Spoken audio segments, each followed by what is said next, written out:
이제 성벽도 완공되었고요. 이스라엘 백성들은 주님의 말씀 앞에 함께 일어나서 하나님의 말씀이 마치 예루살렘으로 들어오시는 것처럼 하나님처럼 맞았습니다.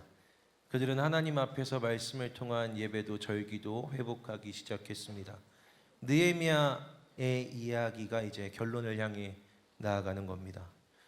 근데 오늘 본문은 이런 엄청난 일들을 막 기술하다가 싸움과 성벽과 세워짐과 연합과 이런 일들을 기술하다가 문득 이런 사람들이 예루살렘 거주자들입니다 라고 주민 소개를 하고 있습니다.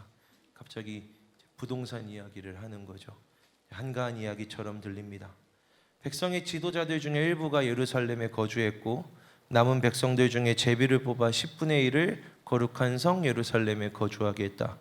나머지 10분의 9는 다른 성읍에 자기들의 기업에 거주하게 했다는 겁니다. 그렇게 이어지는 말씀에 그런데 사실 의아한 부분이 있습니다. 이렇게 예루살렘에 거주하는 게 특별한 것처럼 보여지는데 그 특별함이 좋은 것처럼 보여지진 않는다는 겁니다. 본문 2절 우리가 읽은 말씀을 보면요, 예루살렘에 거주하기를 자원하는 모든 자를 위하여 백성들이 복을 빌었다라고 되어 있습니다. 여러분, 자원해서 하는 건 봉사, 입대 이런 것들이 자원해서 하는 겁니다. 고귀한 일, 의미 있는 일인데 누구나 원하는 일은 아닌 것, 누군가 자원해야만 시킬 수 있는 것, 그런 걸 자원한다라고 합니다. 이 시기에도 그랬습니다. 여러분 중에 혹시 누가 자원해서 한강뷰의 좋은 서울 강남 지역 아파트에 사실 분이 있으신가요? 라고 물어보면 그건 자원이 아니잖아요. 그런 건 특별한 가능한 사람들이 하는 겁니다. 저도 예전에 서울에 살았습니다. 굳이 이러한 이야기를 해야 되는 게 웃긴데요. 서울에 살았었습니다. 그때는 서울 사는 것에 대한 어떤 감정 같은 게 없었습니다. 뭐 내 집도 아니고 내 땅도 아니고 그냥 서울에 사는 것뿐인데 이제 파주 산 지 몇 년이 되었다고 가끔 서울에 가면 와, 야 이러고 있습니다. 오, 역시 야 다르다, 달라. 이러다가 자존심이 갑자기 상해서 정신을 차리고 뭐가 역시야, 이거 다 야당에 있는 거야. 이거 다 야당에 있지 뭐. 저 음식점 저거 백소정 이런 거 다 야당에 있다고 막 이러면 이제 다 된 거죠. 파주 사람이 다 된 겁니다. 요즘에 서울에 가면 서울 정신없어. 차선도 좁고 차 왜 이렇게 많아. 운전 장난 아니게 하네 진짜. 사람이 끝도 없다 진짜. 힘들어. 그렇게 서울에 돌아다니다가 제2자유로에 딱 들어선 순간 저기 문산 표지판이 보이면 숨이 탁 트이면서 다 그러시나 봐요. 문산 표지판 그게 딱 보이면 살았다. 그럼 이제 파주 사람 여러분, 통일수도 파주에 오신 거 환영합니다. 서울 사는 애들은 문산 표지판 통일전망대 보면 북한 가는 줄 알아요. 영화에 나오는 데다 막 이러는데 마음이 편해지는 겁니다. 예루살렘이 서울입니다. 예루살렘이 서울이에요.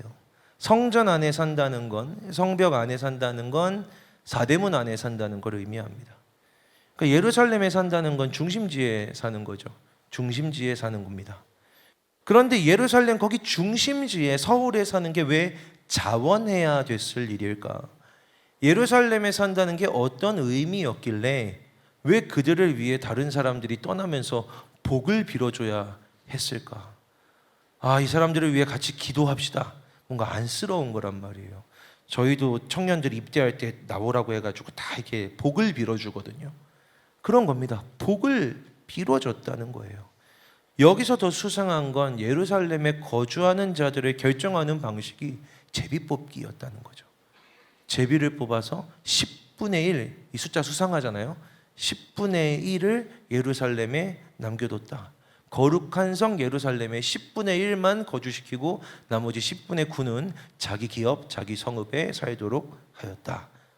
이런 언급은요, 이러한 방식은 마치 이스라엘 전체 백성이 예루살렘 거주자들을 하나님께 봉헌하는 것처럼 보여집니다. 실제로 민수기 8장에 보면 이스라엘 전체 백성이 레위인들을 봉헌할 때 이런 식으로 했습니다. 레위인들을 다 불러 세워놓고 전체 이스라엘 백성이 레위인에게 안수하면서 당신들이 우리를 대신해서 우리 하나님의 성전을 위하여 봉사하는 겁니다 라고 하며 그들을 이제 뽑았던 거죠. 예루살렘에 사는 사람들을 기술하는 게 이런 맥락인 겁니다. 왜?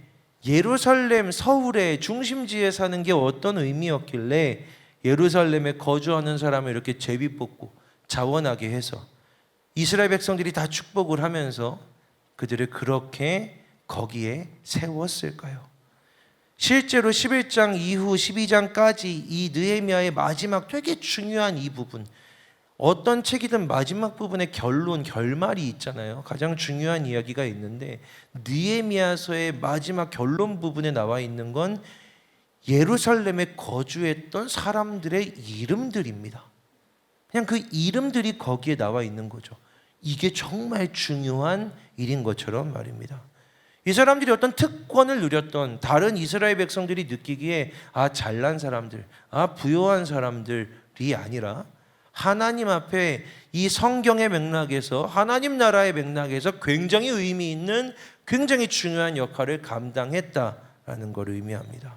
설교하기 위해서 느헤미야를 읽다가 왜 예루살렘에 사는 게 이런 의미였을까 저도 궁금해졌습니다.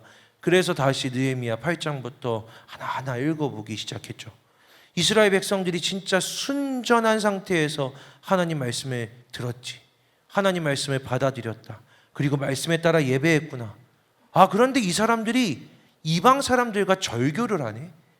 그 지역에 남아있었던 다른 모든 이방 사람들과 완전히 관계를 끊고 그들과 거래도 하지 않네. 하나님의 은혜만 우리를 회복시켰다라고 고백하기 시작합니다. 심지어 이걸 말로만 하지 않고 언약을 세워서 인봉합니다. 이 언약에 참여한 사람, 이 계약, 하나님 앞에서 이렇게 살아가겠다고 한 사람들 우리들이다라고 써서 인봉을 해서 지키기로 합니다. 철저한 신앙의 결단이죠. 이 사람들이요 얼마만큼 강하게 결단을 했냐면 이 인봉을 하는데 이방 백성들하고는 다시는 교류하지 않을 거고, 이 사람들이 아무리 사랑스러워도 결혼하지 않을 거고, 안식일과 성일의 절기에는 결코 우리가 돈을 벌기 위해 장사를 하지 않겠다고 서약합니다.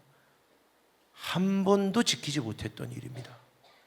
먹고 사는 것이 정말 중요했기 때문에, 이스라엘은 한 번도 부유했던 적이 없었기 때문에 이 안식일과 성일에 결코 장사를 하지 않는다라는 이 약속을 이제서야 그들이 하고 있습니다. 그리고 더 놀라운 건 여기죠. 7째 해마다 땅을 쉬게 하겠다. 이곳은 하나님의 거룩한 땅이니까. 그리고 만약 형제에게 빚진 사람이 있다면 7번째 해에는 그 빚을 완전히 탕감해 주겠다. 그가 갚든 갚지 않든, 그가 어떤 행동을 하든 그냥 7번째 해가 되면 그가 지은 빚은 하나님의 말씀이니까, 형제니까 다 없는 걸로 해주겠다. 성전에다가 3분의 1 세겔의 성전세를 매년 내겠다 결단합니다. 어마어마한 결단들이 계속 이어져요. 토지 소산의 만물, 각종 과목의 첫 열매, 그리고 우리 사람의 첫 아들, 그리고 모든 생명체의 첫 번째 것은 다 하나님께 드리겠다라고 약속합니다. 하나님이 율법을 주셨던 첫 번째 순간에 기록되어 있는 그것들을 모두 우리는 순전하게 지키겠다라고 약속하는 겁니다. 그런데 여러분, 놀라운 건 이 율법을 주시고 가나안 땅에 들어와 이들이 나라를 세우고 이 나라가 망할 때까지 이스라엘 사람들이 이 율법을 이렇게 순전하게 지켰던 적이 없었다라는 거죠. 이렇게까지 말씀을 순전하게 지키겠다고 결단했던 일, 지켰던 일이 없었다는 겁니다. 단 한 번도 실현된 적 없었던 희년의 법까지 실현하겠다라고 결단하고 지키겠다라고 하고 있는 겁니다. 하나님의 말씀 그대로 살아가겠다고요. 여기가 거기구나. 예루살렘은 이 사람들이 하나님 바로 앞에서 내가 하나님의 말씀 그대로 살아가겠다고 약속하고 그 약속한 증거를 거기다가 인봉하고 그 하나님을 중심에 두고 살아가는 곳, 그곳이 바로 예루살렘인 거구나. 역사상 한 번도 그렇게 철저하게 말씀을 지켜본 적이 없었던 그 일을 하겠다고 결단한 바로 그곳이 예루살렘, 가장 치열하게 하나님의 말씀대로 살아가겠다라고 한 그곳 예루살렘 거주자들이었던 겁니다. 특권이 아니라 특별한 의무였던 거죠. 그곳에 살아가는 사람들은 진짜 특별한 말씀을 말씀대로 지킨다는 의무를 부과받은 겁니다. 예루살렘에 사는 게 만만하고 쉬운 일처럼 보이지 않습니다. 그런데 한 번 더 생각해 보면 느헤미야 내내 흐르고 있는 산발락과 도비아라는 대적을 생각하게 됩니다. 이 사람들이 사라지지 않은 거죠. 이 사람들은 계속 위협하고 있습니다. 대적이 거기에 있어요. 대적이 거기에서 공격하고 싶은 건 성벽이고 성전입니다.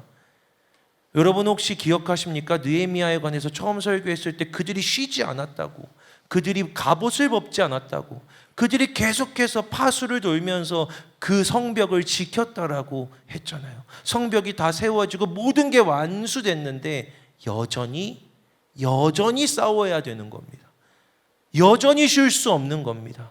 여전히 대적이 거기 있고요. 이제는 심지어 10분의 9가 떠나갔습니다. 우리 군대의 10분의 9가 사라지고 10분의 1만 남아서 이 성벽을 지켜야 하는 상황인 겁니다. 위험이 커진 거죠.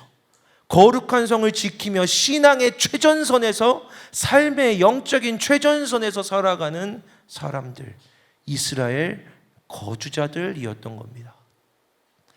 그런데 사랑하는 여러분, 여러분은 어디에 살아가고 계십니까? 파주 말고요, 영적으로 어디에서 살아가고 계십니까? 여러분의 영적인 주소는 어디십니까? 질문을 바꿔볼까요? 여러분은 어디에 살고 싶으십니까? 여러분에게 만약 예루살렘에 거주하는 10분의 1의 삶과 그리고 예루살렘이 아닌 다른 곳에서 그냥 예루살렘 사람들을 축복하며 살아가는, 이제 조금 마음 편히 위험으로부터도 더 멀어지고 하나님 말씀을 치열하고 철저하게 지켜야 될 의무로부터 조금 멀어져 있는 이 10분의 9의 삶을 살아갈 기회가 주어진다면, 10분의 1과 10분의 9의 기회가 주어진다면 여러분은 어디에서 살아가고 싶으십니까? 성경은 제비 뽑아서 그들을 택했는데 놀랍게도 자원했다라고 기록하고 있습니다. 그리고 죄송하지만 여러분에게도 선택권이 있는 것처럼 물어봤지만 선택권은 없습니다. 여러분의 주소는 이미 정해져 있기 때문입니다. 고민 안 하셔도 돼요. 10분의 9가 나을 것 같은데 고민하셨다면 죄송합니다. 쓸데없는 고민이세요. 왜냐하면 주소는 정해져 있기 때문입니다. 사도 바울이 에베소서라는 편지를 쓸 때 이렇게 편지를 받는 사람들을 설명하는데요. 하나님의 뜻으로 말미암아 그리스도 예수의 사도된 바울은 에베소에 있는 성도들과 그리스도 예수 안에 있는 신실한 자들에게, 그리스도 예수 안에 있는 신실한 자들에게 편지하노니 라고 편지를 썼습니다. 이 편지는 2000년 전에 쓰여진 편지인데 에베소에 2000년 전에 살던 사람들과 또 하나 영원한 시간 속에서 그리스도 예수 안에 살아가고 있는 사람들에게 쓰여진 편지입니다. 여러분들 아니십니까? 예수 그리스도 안에 살아가고 있는 신실한 자들, 하나님의 백성들이죠. 예수 그리스도를 머리로 삼은 그의 몸된 지체인 우리, 성전 안에, 예수라는 성전 안에 살아가고 있는 사람들입니다. 그는 머리니 곧 그리스도라. 그에게서 온몸이 각 마디를 통하여 도움을 받음으로 연결되고 결합되어 각 지체의 분량대로 역사하여 그 몸을 자라게 하며 사랑 안에서 스스로 세우느니라. 이미 하나님이 결정하셔서 여러분들이 각 지체가 되어 예수의 몸을 이루게 하셨다. 연결되고 결합되게 하셨다라고 성경은 기록하고 있습니다. 못 알아들으니 사도 바울이 이야기합니다. 너희는 너희가 하나님의 성전인 것과 하나님의 성령이 너희 안에 거하시는 것을 알지 못하느냐. 그때는 어떤 사람들을 특별히 세워 예루살렘에 두었습니다. 말씀대로 살아가도록, 성전을 지키고 성전을 유지하며 살아가도록 어떤 사람들을 선택했습니다. 그런데 성경은 이렇게 이야기합니다. 창세전에 그리스도 예수 안에서 너희를 택정하여서 예수 그리스도의 영원한 영광의 찬송이 되게 하려 하심이라라고. 창세전에, 창조하시기도 전에 택정하셔서 선택하셔서 그리스도 예수의 영광의 찬송이 되게 하시려고, 하나님의 아들을 찬송하게 하시려고 너희들을 이미 선택하셨다, 너희들을 이미 그리스도 예수 안으로 불러들이셨다라고 성경은 이야기하고 있습니다. 여러분 그렇게 고백하신 적이 없으십니까? 내가 그리스도와 함께 십자가에 못 박혔나니 그런즉 이제는 내가 사는 것이 아니요 오직 내 안에 그리스도께서 사시는 것이라. 이제 내가 사는 것은 나를 사랑하사 나를 위하여 하나님의 아들을 버리신 그 사랑 안에서, 믿음 안에서 사는 것이라고 여러분 고백하시지 않았습니까? 어디요? 예수 그리스도 안에, 예수 그리스도를 믿는 믿음 안에, 예수라는 몸 안에, 예수라는 새로운 성전 안에 살아가고 있다. 예루살렘에 살아가고 있다. 말씀이신 예수 안에서, 말씀이신 예수와 함께 살아가고 있다. 예루살렘 거주자들, 예루살렘에 사시는 여러분들에 대한 말씀입니다. 여러분, 순전히 말씀대로 살아가는 거, 우주적인 하나님의 백성들 중에 특별히 선택하셔서 예수 안에서 살아가도록, 말씀대로 살아가도록 하나님이 주신 축복을 경험하며 살아가는 그리스도인들, 그것이 오늘 우리 예루살렘 거주자들의 운명입니다. 특별한 권리가 아니라 특별한 의무를 가진 사람들이죠. 그런데 여러분, 이 특별한 의무가요, 사실은 진짜 특별한 축복입니다. 다윗이라는 사람은요, 사울에게 쫓겨다니며 목숨을 부지하기 어려웠던 유다 광야에서 시편 63편을 쓰는데 그 시가 이렇게 시작됩니다. 내가 간절히 주를 찾되 물이 없어 마르고 황폐한 땅에서 내 영혼이 주를 갈망하며 내 육체가 주를 앙모하나이다. 내가 주의 권능과 영광을 보기 위하여 이와 같이 성소에서 주를 바라보았나이다. 다윗이 지금 있는 곳은 물도 음식도 없는 광야 사막입니다. 대적이 사울이 코앞까지 쫓아오는데 숨을 데가 없습니다. 허허벌입니다. 그런데 다윗이 이런 처지에 처하게 된 건 말씀대로 살려고 해서 그런 겁니다. 하나님을 경외해서 그런 겁니다. 죽일 기회가 있었거든요. 사울을 대적할 기회가 있었습니다. 민심은 다윗의 편이었어요. 사람들이 오죽하면 사울이 죽인 자는 천천이고 다윗이 죽인 자는 만만이라고 했습니다. 사울이 이 다윗이 민심을 다 얻은 게 믿고 두려워서 다윗을 쫓아다닌 만큼, 반대로 생각한다면 사실은 다윗에게 이스라엘 전체의 마음이 이미 향해 있었던 겁니다. 심지어 하나님께서 기회를 주신 것인지 다윗이 숨어 있었던 동굴에 사울이 들어와서 잠이 들고, 거기서 다윗은 사울을 죽일 기회도 없습니다. 다윗이 사울을 거기서 죽였으면 이제 광야에 살 필요가 없죠. 이제 도망 다닐 필요가 없습니다. 그 사람을 죽이고 하나님께서 내게 사울을 주셨다, 하나님께서 내게 그의 목을 허락하셨다, 하나님이 내게 기름 부으셨다라고 외치며 나가면 이스라엘이 전체가 다윗의 땅, 다윗의 나라가 되는 겁니다. 그래도 충분히 괜찮았습니다. 그런데 말씀을 지키는 것 때문에 다윗이 그 일을 하지 못합니다. 그런데 하나님을 경외해서 하나님의 기름 부으심을 받은 자를 내가 해칠 수 없다라는 하나님 앞에서의 순전한 마음 때문에, 전쟁이 하나님께 속했다라는 고백 때문에, 복수하심이 하나님께 있다라는 고백 때문에 다윗은 스스로 복수하지 않습니다. 그리고 떠나 나와 여전히 광야에서 살아가는 겁니다. 그 말씀을 지키겠다고, 그 말씀대로 살아가겠다고, 그의 주소는 여전히 광야 사막인 겁니다. 그런데 다윗이 그 광야에서 노래하는 거죠. 내가 이 광야에서, 물이 없는 이곳에서, 황폐한 이 땅에서 간절히 주님을 찾습니다. 물을 찾는 게 아니라, 음식을 찾는 게 아니라, 살아갈 방도가, 살아갈 비전이, 미래가 보이지 않는 이곳에서 저는 주님을 찾게 됩니다. 여러분, 이게 쉬운 일이 아니지 않습니까? 여러분, 여러분의 인생에 문제가 가득할 때, 눈앞에 앞길이 보이지 않을 때, 물이 없는 것 같고 음식이 없는 것 같을 때, 내 앞에 두려움이 나를 둘러싸고 대적이 나를 죽이려고 하는 것 같을 때, 바로 그때 문제가 아니라 하나님을 바라보는 건 얼마나 어려운 일입니까? 그런데 다윗은 그곳에서 물이 아니라 음식이 아니라 어떤 대적이 아니라 문제가 아니라 상황이 아니라 하나님을 찾았다는 겁니다. 그의 영혼만이 아니라 그의 육체까지도 주님을 간절히 앙망합니다. 주님을 사모합니다라고 고백하게 되었던 거죠. 그에겐 주님밖에 없었으니까. 그가 말씀대로만 살아가겠다라고 결단했으니까. 그런데 놀라운 건 그렇게 고백하는 이 사람에게 하나님이 어떠한 일을 펼쳐주시냐면, 그가 살아가고 있는 이 광야가, 그가 도망치는 이 사막이 그의 입으로 고백하는, 내가 주를 이와 같이 권능과 영광을 보는데 이 성소에서, 이 성전에서 주님을 바라봅니다라고 고백하게 하시는 겁니다. 광야인데, 사막인데, 아무것도 없고 대적만 있는데 다윗에게 그곳이 성전, 예루살렘, 성소로 경험되는 거죠. 하나님을 만나는 장소가 되는 겁니다.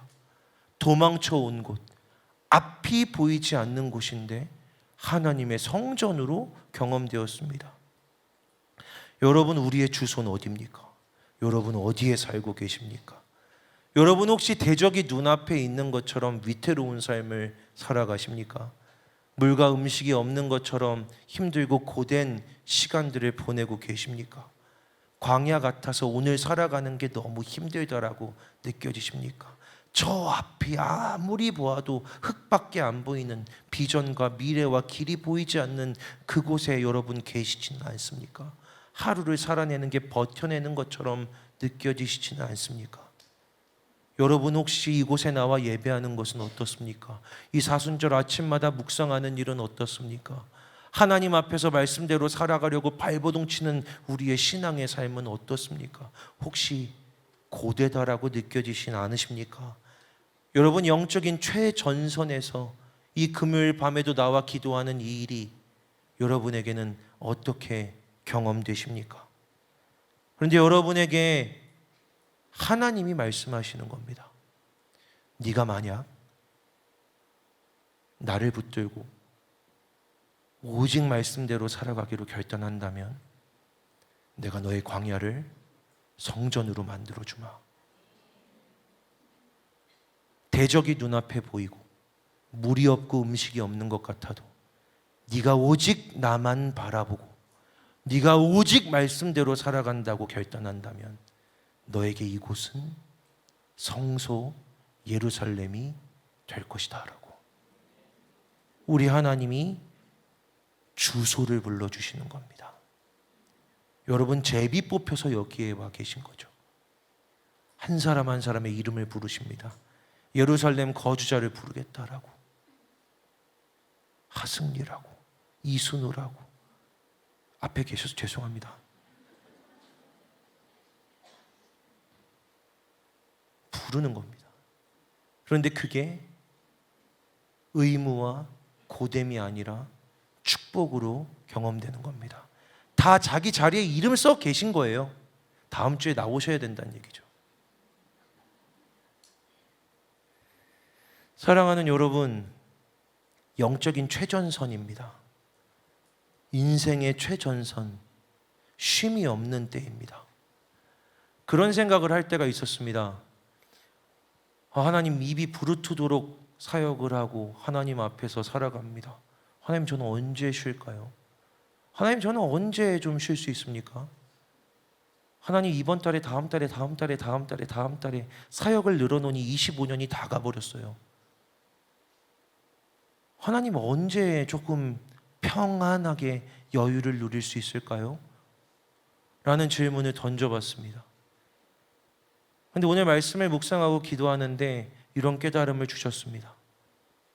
내가 이 최전선에 있어서 오히려 내 영혼이 안전하구나, 평안하구나. 오늘 이곳에서 찬양하면서 찬양 첫 곡이 시작되는데 손을 이렇게 드는데 눈물이 주르륵 흘렀습니다. 그리고 느꼈습니다. 와, 그 어느 곳에서나 손을 들고 찬양하면 바로 하나님의 사랑을 경험할 수 있는 이 쉼 없음이 축복이구나.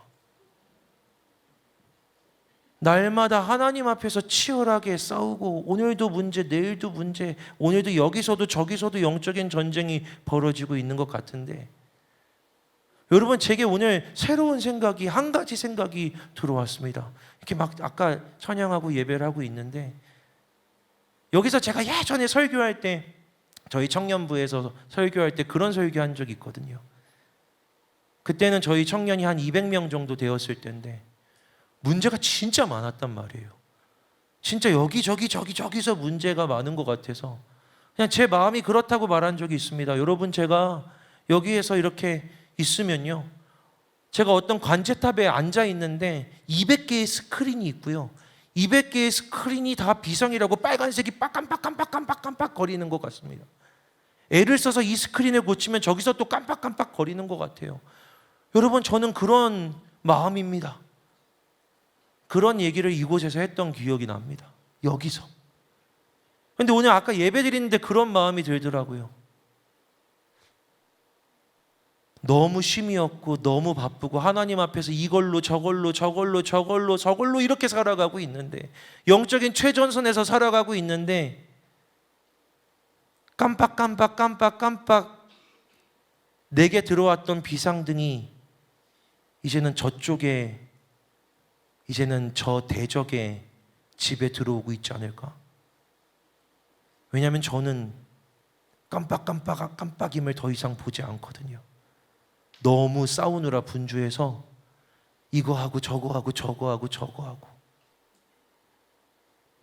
아까 한 청년이 저한테 물어봤습니다. 목사님, 부활주일에 하는 그 집회에 대해서 좀 얘기를 해야 되는데요. 그런데 내가 좋은 얘기 해줄까? 그 다음 달에도 특별한 게 있다?